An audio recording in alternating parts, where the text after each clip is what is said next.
یہ جو ہم بات کرتے ہیں نا کہ ہمارے کرنے سے کیا ہو، یہ بیکار کی باتیں کرتے ہیں. یہ ساری محنت فرما رہے ہیں، حاصل کچھ بھی نہیں ہو رہا. ایک شخص حاصل ہوا، لوط علیہ السلام، وہ بھی راستے میں اللہ نے نبی بنا دیا، تو جس جگہ نبی بنایا وہ وہیں ٹھہر گئے. اب کون رہ گیا؟ حضرت ابراہیم اور بیگم رہ گئے. معلوم یہ ہوا کام کرنے کے اندر نتیجے کا نکلنا ضروری نہیں.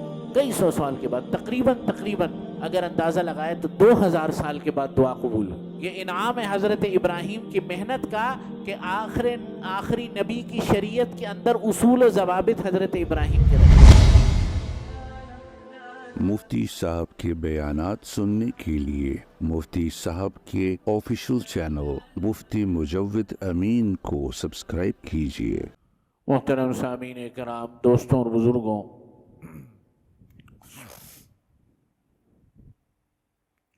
حق تعالی شانہ نے یہ دنیا ایک امتحان گاہ کے طور پر ہمیں عطا فرمائی ہے.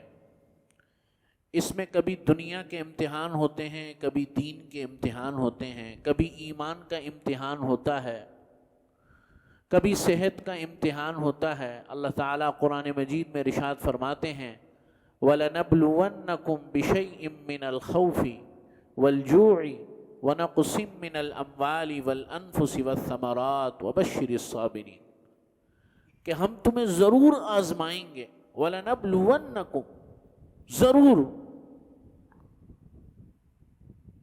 یہ جو وَلَنَبْلُوَنَّكُمْ ہے، عربی جاننے والے بتائیں گے، سمجھیں گے، یہاں لفظ صحیح ترجمہ بنتا ہے ہم تمہیں ضرور بالضرور آزمائیں گے. وَلَنَبْلُوَنَّكُمْ، تاکید در تاکید، دو تاکید اللہ تعالیٰ قرآن مجید میں ارشاد فرمائے. وَلَنَبْلُوَنَّكُمْ بِشَيْءٍ مِّنَ الْخَوْفِ، تمہیں ہم خوف سے بھی آزمائیں گے. رزق کا خوف، جنگ کا خوف، حالات کے بگڑنے کا خوف، مہنگائی کا خوف، جان جانے کا خوف، اموال کے نقصان کا خوف. وَلَنَبْلُوَنَّكُمْ بِشَيْءٍ مِّنَ الْخَوْفِ وَالْجُوعِ، بھوک کا خوف، وَنَقْصٍ مِّنَ الْأَمْوَالِ، اور جان، وَالْأَمْوَالِ وَالْأَنفُسِ وَالثَّمَرَاتِ، جان مال اور رزق کے چھن جانے کا خوف. وَبَشِّرِ الصَّابِرِينَ، اللہ تعالیٰ ارشاد فرماتے ہیں کہ یہ ضرور ہوگا. دنیا میں ہر انسان کی زندگی میں یہ مراحل آئیں گے. وَبَشِّرِ الصَّابِرِينَ، صبر کرنے والوں کو جو ہے وہ بشارت ہے، صبر کرنے والوں کے لیے خوشخبری. ویسے تو اللہ تعالیٰ سے عافیت مانگنی چاہیے ہر وقت. یہ نہیں کہ اللہ ہمیں کب آزمائے گا، نا نا نا نا، یہ بات نہیں کرنی، بلکہ مانگنی عافیت چاہیے. یا اللہ ہماری تمام تر نعمتوں میں ہمیں نعمت عافیت عطا فرما. لیکن اگر کبھی ایسا مرحلہ آ جائے تو پھر وبشر الصابرین، صبر کرنے والوں کے لیے بڑا اجر ہے، بڑی خوشخبری ہے. لیکن ایک امتحان ہوتا ہے دین کا، یہ امتحان بھی بڑا کڑا ہوتا ہے. اور ہم چونکہ مادرزاد مسلمان پیدا ہوئے، ایمان ہماری گھٹی میں تھا، تو آج تک الحمدللہ کبھی اس ایمان پر آزمائش نہیں آئی. لیکن اللہ تعالیٰ نے قیامت تک کے لیے ایمانی آزمائش کا ایک کرائٹیریا بنایا، اور ایک بڑی بلند مثال عطا فرمائی. اور وہ مثال ہے جناب سیدنا ابراہیم علیہ السلام کی اسوہ، اور ان کی سنت، اور ان کی پیروی، اور ان کے حسن، اور ان کے اخلاق، اور ان کی جو ہے سیرت کے اندر اللہ تعالیٰ نے ایسی زبردست رہنمائی اور ایسا کرائٹیریا، ایسا پرنسپل عطا فرما دیا قیامت تک کے لیے.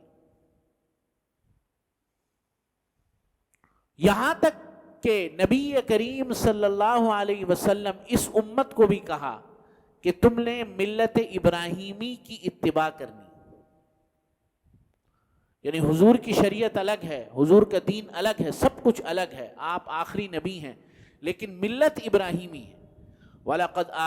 وَلَقَدْ اوحینا الیک، اے نبی ہم نے آپ کی طرف وحی کی، اوحینا الیک ان اتبع ملت ابراہیم حنیفا وما کان من المشرکین، کہ آپ ملت ابراہیمی کی اتباع کریں، وما کان من المشرکین، بے شک حضرت ابراہیم شرک کرنے والوں میں سے نہیں تھے۔ یہ ملت ہوتی کیا ہے؟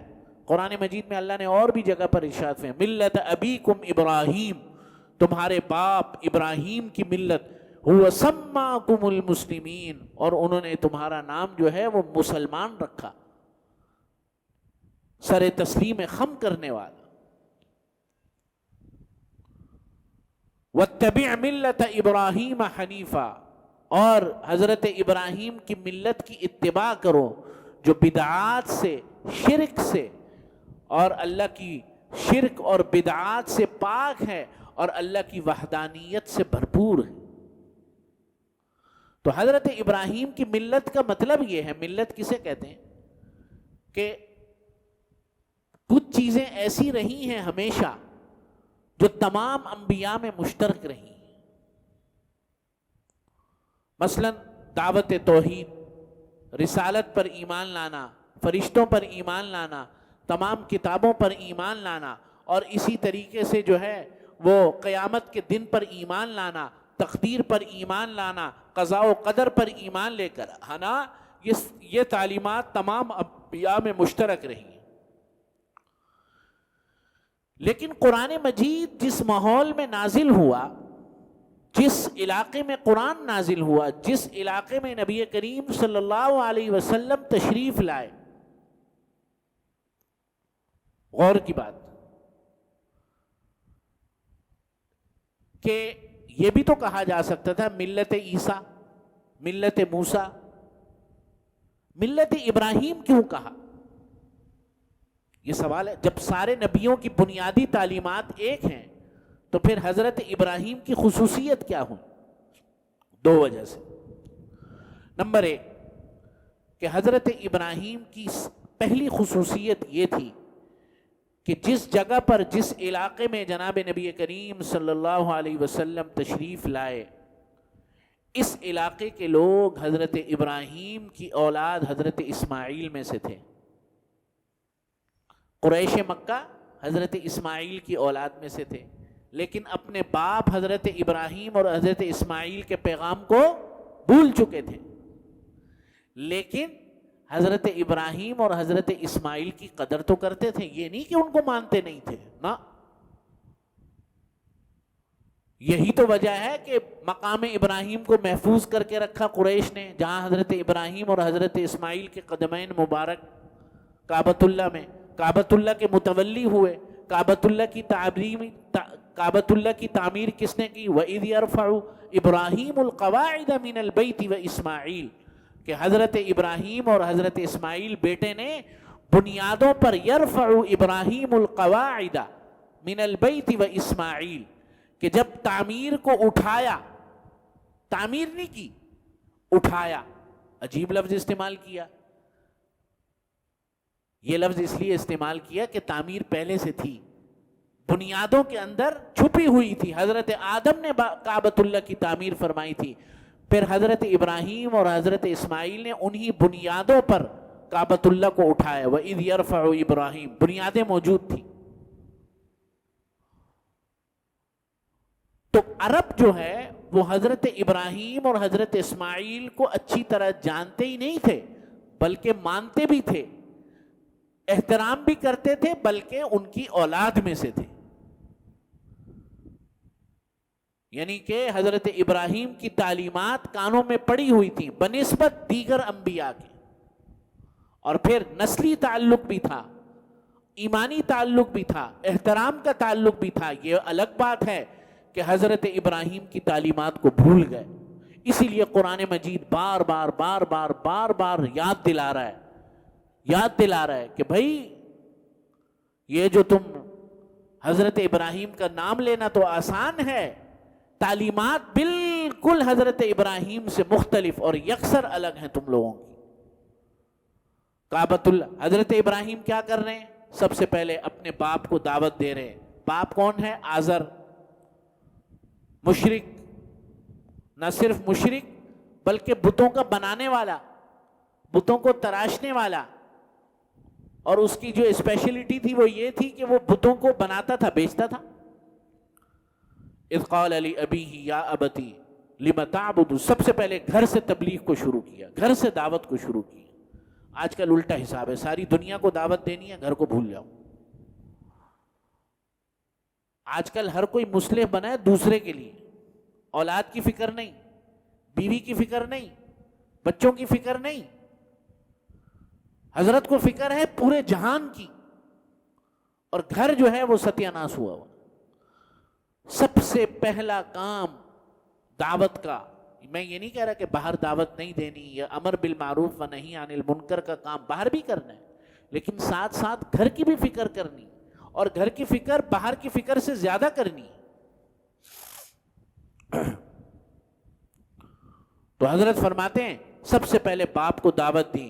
اذ قال لأبیہ لم تعبد ما لا یا ابت لم تعبد ما لا يسمع ولا يضر. اے ابا جان، کس کی عبادت کرتے ہیں؟ یہ کس کو پوجتے ہیں آپ؟ یا ابتی انی اخاف ان یمسک عذاب من الرحمن فتکون للشیطان ولیا.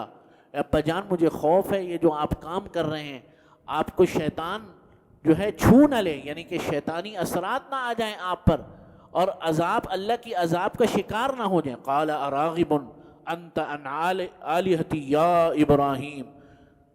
اے ابراہیم، تو ہمیں ہمارے بتوں سے اور ہمارے پیشواؤں سے دور کرتا ہے. یہ نہیں دیکھا کہ صحیح بات کیا ہے، یہ نہیں دیکھا کہ ایمان کی بات کیا ہے، بات میں وزن کتنا ہے، بات کے اندر دلیل ہے یا نہیں ہے، بات کے اندر سچائی ہے یا نہیں ہے، بلکہ کیا ایگو ہے. آج ہمارے معاشرے کا بھی یہی المیہ ہے کہ اگر کوئی چھوٹا، پہلی بات تو یہ کہ چھوٹے کو بڑے کو سمجھانے کے لیے اگر کوئی غلط کر رہا ہو تو اس کو ادب سے بات کرنی چاہیے. یا ابتی، اے میرے پیارے ابا جان. ہے مشرک لیکن انداز دیکھیں، اللہ اکبر. اے ابا جان، یہ نہیں بولا او ابا یہ تو کیا کر رہا ہے. اب یہ بھی تو بڑا مسئلہ ہے نا. اول تو امر بالمعروف کا طریقہ نہیں پتا، اور اگر پتہ بھی ہے تو بدتمیزی کرتے ہیں ہم لوگ، صحیح طریقے سے بات نہیں کرتے، ادب سے بات نہیں کرتے، اور طریقے سے سمجھاتے نہیں ہیں، اس کا اثر نہیں ہوتا. یہاں ابراہیم بعد میں نبی ہونے والے ہیں، ٹھیک ہے، اور باپ جو ہے وہ بت فروش ہے، بلکہ بت فروش بھی ہے، بت بناتا بھی ہے، لیکن ادب کے اندر فرق نہیں آیا. اختلاف کے ہوتے ہوئے ادب کو برقرار رکھنا یہ بڑے لوگوں کی نشانی، یہ بڑے نبیوں کی نشانی، یہ نبیوں کی نشانی اور نبیوں کا اخلاق ہے کہ اختلاف ہے، اختلاف کے ہوتے ہوئے ادب کا برقرار رکھنا بڑا مشکل کام ہے. اور ہمارے اس دور کے اندر، ہمارے اس معاشرے کے اندر جو سب سے بڑی برائی آئی ہے وہ یہ ہے کہ اگر کوئی شخص اختلاف کرے تو وہ اول تو صحیح طریقے سے کرتا نہیں ہے، آداب کے ساتھ نہیں کرتا، لیکن اگر اختلاف کرے تو وہ ذاتی دشمنی میں بدل جاتا ہے. اس کی وجہ یہ ہے کہ طریقہ نہیں معلوم. یا ابتی، اے ابا جان، انی اخاف ان یمسک عذاب من الرحمن فتکون للشیطان ولیا. قال اراغب انت عن آلہتی یا ابراہیم. باپ بیٹے کو کہہ رہے کہ یہ تو کن چکروں میں پڑ گیا. سمجھ رہے بات؟ تو سب سے پہلے گھر سے دعوت کو شروع کیا. گھر سے باپ نے کہا کہ یہاں میرے پاس کوئی جگہ نہیں ہے، یہاں سے نکل جاؤ. حجت پوری کر دی، بات پوری کر دی. پھر بھی کہا کہ ابا جان لأستغفرن لک، انشاءاللہ میں جو ہے جا رہا ہوں لیکن آپ کے لیے استغفار کروں گا، آپ کی ہدایت کے لیے دعا کروں گا، آپ کی نیک نامی کے لیے دعا کروں گا، ٹھیک ہے. اور تمام کام اپنے پھر جو ہے قوم کی طرف متوجہ ہوئے اذ قال لأبیہ وقومہ ما هذه التماثیل التي انتم لها عاکفون، یہ کیا تم بتوں کی مورتیوں کی پوجا کرتے ہو؟ اب قوم کی طرف، گھر سے فارغ ہو گئے، گھر میں اچھی طرح بات کر لی، نتیجہ نہیں نکلا، نتیجہ اللہ کے سپرد، نتیجہ میرے اور آپ کے سپرد نہیں، کسی کے سپرد نہیں، ہدایت نہ میرے ذمے نہ آپ کے ذمے۔ فَلَعَلَّكَ بَاخِعٌ نَفْسَكَ، قرآن کہہ رہے نبی کریم صلی اللہ علیہ وسلم کو، اے نبی آپ اپنے آپ کو تھکا دیں گے، تھکا دیں گے۔ فَلَعَلَّكَ بَاخِعٌ نَفْسَكَ، اگر یہ لوگ ایمان نہیں لے کے آئیں گے تو آپ کیا کریں گے؟ او ہو، حضور علیہ السلام کو فرمایا آپ چھوڑ دیں، ہدایت ہمارے قبضہ قدرت میں ہے، جس کو دینا چاہیں دے دیں، جس کے دل سے نکالنا چاہیں نکال لیں، اور جس کو چاہیں ہدایت دے کے واپس لے لیں۔ اللہ، تو حضرت ابراہیم اذ قال لأبیہ وقومہ ما هذه التماثیل التي انتم لها عاکفون قالوا وجدنا آباءنا لها عابدین قال لقد کنتم انتم وآباؤکم فی ضلال مبین۔ جب حضرت ابراہیم نے کہا کہ یہ کن مورتیوں کی پوجا کرتے ہو، بیکار کی باتیں کرتے ہو، تو انہوں نے بھی وہی جواب دیا جو ہم جواب دیتے ہیں، بس چلا آ رہا ہے۔ خیر اللہ کا شکر ہے ہمارے یہاں مورتیاں تو نہیں ہیں، لیکن ہمارے اندر ذہنی مورتیاں ہیں، معاشرتی مورتیاں ہیں۔ بھئی یہ کام نہ کرو، یہ رسم ادا نہ کرو، یہ دین کے خلاف ہے، پیسے کا ضیاع، نہیں ہمارے تو چلا آ رہا ہے بھائی، سیم جواب ہے۔ قالوا وجدنا آباءنا لها عابد، ہم نے بھی اپنے بڑوں کو پایا۔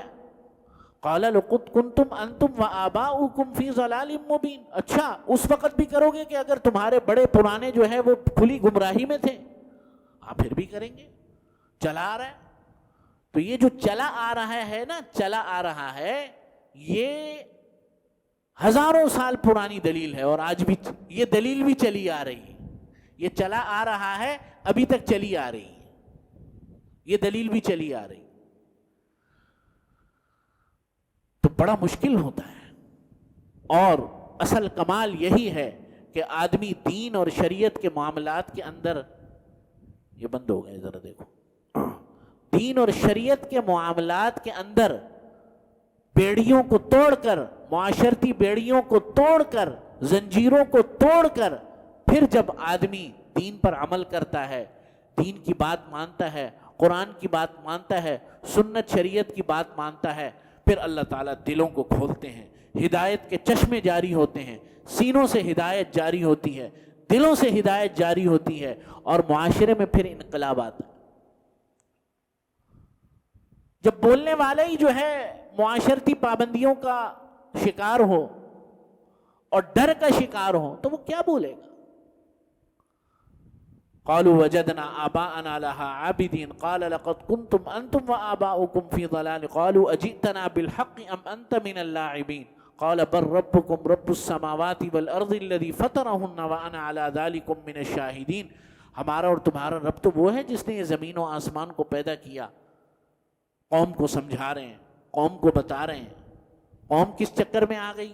قوم نے کہا یہ تو بڑا کام خراب ہو گیا، نمرود نے کہا یہ تو بڑا کام خراب ہو گیا بھائی، یہ قوم، اچھا نمرود کو جو حیثیت حاصل تھی حضرت ابراہیم کے دور میں، وہ معبود کی حیثیت حاصل تھی، الہ کی حیثیت حاصل تھی، نعوذ باللہ من ذالک۔ تو اس نے کہا یہ میری دکانداری تو بند ہو جائے گی، اگر توحید جاری ہو گئی تو ہماری دکانداری تو، یہ مجھے تو نہیں پوجیں گے پھر۔ فرمایا قالوا حرقوه وانصروا آلہتکم ان کنتم فاعلین، فرمایا جلا دو اس کو، جلا دو اس کو، وانصروا آلہتکم ان کنتم فاعلین، اور مدد مانگ اپنے الہ سے اور اپنے معبود سے مدد مانگ، اگر وہ مدد کرنا چاہتا ہے تو۔ فرمایا کہ 4 مہینوں تک، بعض روایات میں آتا ہے 40 دن تک، بعض روایات میں 4 مہینوں تک آگ کو دہکایا، آگ کو دہکایا، اتنا دہکایا کہ قریب کوئی نہیں جا سکتا تھا۔ اب اتنا دہکا دیا تو ڈالے کیسے حضرت ابراہیم کو؟ آگ کے قریب تو کوئی جا ہی نہیں سکتا، تو منجنیق کا انتظام کیا۔ منجنیق جانتے ہیں؟ ایک بڑی غلیل سمجھ لو، بڑی غلیل سمجھ لو، اس میں رکھا حضرت ابراہیم علیہ السلام کو اور پھینکا۔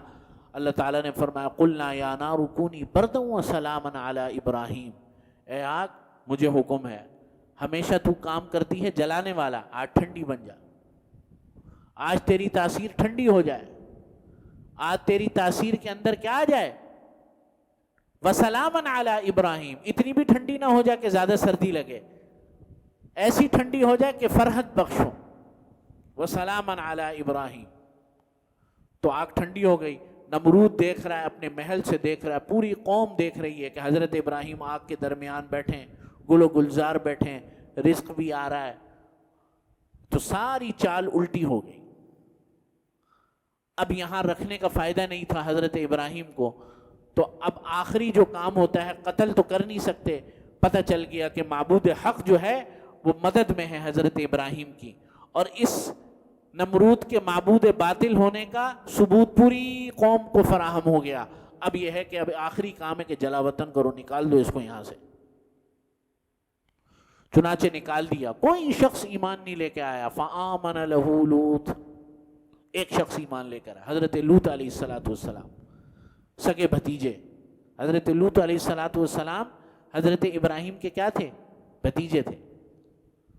فآمن لہ لوط وقال انی مہاجر الی ربی، بس حضرت لوط ایمان لے کر آئے اور ایک بیگم حضرت سارہ ایمان لے کر آئیں، ان دو بندوں کے ساتھ جو ہے وہاں سے نکل چلے، ہجرت فرمائی۔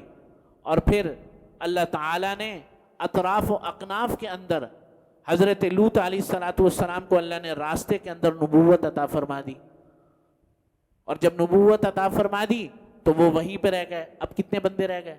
دو رہ گئے، میاں رہ گئے، بیوی رہ گئی۔ یہ ساری محنت اللہ تعالیٰ فرما رہے ہیں حاصل کچھ بھی نہیں ہو رہا۔ ایک شخص حاصل ہوا، لوط علیہ السلام، وہ بھی راستے میں اللہ نے نبی بنا دیا، تو جس جگہ نبی بنایا وہ وہیں ٹھہر گئے۔ اب کون رہ گیا؟ حضرت ابراہیم اور بیگم رہ گئی، اور کوئی بھی نہیں۔ معلوم یہ ہوا کہ کام کرنے کے اندر نتیجے کا نکلنا ضروری نہیں۔ یہ جو ہم بات کرتے ہیں نا کہ ہمارے کرنے سے کیا ہوگا، یہ بیکار کی باتیں کرتے ہیں۔ ہم اگر بات کریں گے تو کیا ہوگا، میں اگر کروں گا تو کیا ہوگا، ساری قوم گندگی کر رہی ہے، کھڑے ہو کر پیشاب کر رہی ہے، تو میں بیٹھ کر پیشاب کروں گا تو کیا ہوگا؟ سمجھ رہے ہیں بات؟ ساری قوم روڈوں پر کر رہی ہے، تو میں اگر نہیں کروں گا تو کیا ہوگا، سارے ہی کر رہے ہیں۔ نہیں، فرد قائم ربط ملت سے ہے، تنہا کچھ نہیں۔ یہ سارا کچھ ملت کا بننا یہ ایک ایک انسان کے ہونے سے ہوتا ہے۔ ایک ایک انسان تبدیلی لاتا ہے اپنے اندر، اور پھر وہ تبدیلی لاتا ہے، اور یہی حضرت ابراہیم، آپ دیکھ لیں پوری سیرت دیکھ لیں، مہاجر ہیں، مصر جا رہے ہیں، مصر سے پھر جو ہے مکہ مکرمہ آ رہے ہیں، حضرت اسماعیل کی ولادت ہو رہی ہے، اکیلے سفر فرما رہے ہیں، کوئی ساتھ نہیں ہے، نتیجہ نہیں نکل رہا۔ ہاں نتیجہ نکلا جناب نبی کریم صلی اللہ علیہ وسلم کی صورت میں نتیجہ نکلا، اور صدیوں بعد نکلا، کئی سو سال کے بعد نکلا، کہ اللہ تعالیٰ نے دین اسلام کے اندر فطرت ابراہیمی کو رکھ دیا۔ یہ انعام ہے، یہ انعام ہے حضرت ابراہیم کی محنت کا، کہ آخری نبی کی شریعت کے اندر اصول و ضوابط حضرت ابراہیم کے رکھ دیے۔ یہ کتنا بڑا انعام۔ اور پھر حضرت ابراہیم نے جو دعا مانگی کہ اللہ تعالیٰ کے آخری نبی جو آپ بھیجیں گے، خاتم الانبیاء صلی اللہ علیہ وسلم، یا اللہ میری اولاد میں سے بھیجنا، یہ حضرت ابراہیم کی دعا تھی، وہ دعا قبول ہوئی۔ کتنے سال کے بعد؟ کئی سو سال کے بعد، کئی سو سال کے بعد، تقریباً اگر اندازہ لگائے تو 2000 سال کے بعد دعا قبول ہوئی۔ تو نتائج کے ذمہ دار ہم نہیں، کام کرنے کے ذمہ دار ہیں، چاہے وہ دین کا تو دین کا ہی ہوتا ہے، دنیاوی امور میں بھی صحیح کام کے ذمہ دار ہیں۔ غلط کام غلط ہوتا ہے، لیکن آدمی اپنی ذمہ داری کو احسن طریقے سے ادا کرے۔ بہرحال یہ کہ حضرت ابراہیم علیہ السلام کی اسوہ ہمارے لیے مشعل راہ ہے، اور آنے والے دنوں میں سنت ابراہیمی ہی کی پیروی ہوتی ہے۔ یہ حج کا سارا نظام، پورا حج الف سے لے کر یا تک سارا حج حضرت ابراہیم کی نقل ہے۔ وہ جا رہے ہیں، بھائی بندہ سوچے، مزدلفہ سے مینا، مینا سے مزدلفہ، عرفات، اللہ فرما رہے ہیں بیت اللہ کو چھوڑو، کعبۃ اللہ کو چھوڑو، میدان میں نکل جاؤ، رات کو وہاں گزارو، مغرب اور عشاء پڑھو، اور ظہر اور عصر ملا کے پڑھو، یا اللہ کیا ہو رہا ہے؟ آپ کو سمجھ میں نہیں آ رہی، نہ مجھے سمجھ میں آ رہی، اللہ کو سمجھ میں آ رہی۔ اللہ کو سب کچھ علم ہے، بقیہ تفصیل انشاءاللہ تعالی کل الحمدللہ رب العالمین۔